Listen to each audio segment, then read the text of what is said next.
తలంపులలో దుష్టత్వము. ఎదుటివాడు బాగుంటే ఏం చేస్తారు? ఓర్చుకోలేదు తత్వం.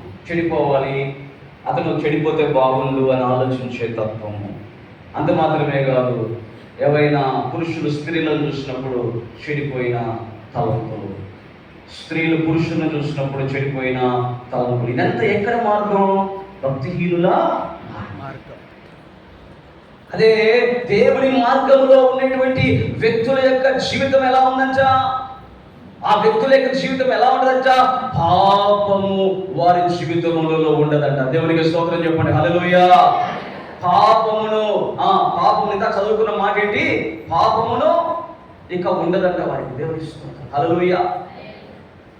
పాపం విషయంలో వారు ఏమైపోతారంటే మృతులైపోతారంట. దేవునికి స్తోత్రం చెప్పండి. హల్లెలూయా. పాపం విషయంలో ఏమైపోయారు?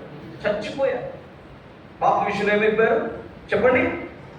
చచ్చిపోయారు. బాప్తిసం తీసుకున్నప్పుడు ఏమన్నారు? అయ్యా, నువ్వు యేసు ప్రభువుని నమ్ముకున్నావా? చెప్పండి. సొంత రక్షకుని అంగీకరించావా? అయ్యా, నీ పాపముల విషయమై నువ్వేం చేసావు? మృతుడు అయ్యావా? దేవునికి స్తోత్రం చెప్పండి. హల్లెలూయా. చచ్చిపోయావా అంటే ఏమంటారు? చచ్చిపోయాడు. ప్రభులో ఉంటామండి. ప్రభు రాకడ వరకు ఎదురు చూస్తామండి. దేవునికి స్తోత్రం. హల్లెలూయా.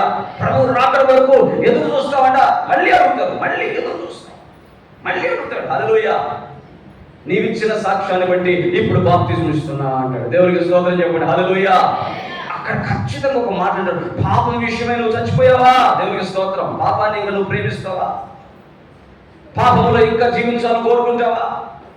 పాపం విషయమైన చచ్చిపోయానండి అని చెప్పి చాలా మంది తర్వాత ఏం చేస్తారంటే మళ్ళీ ఏం చేస్తారు కొంతమంది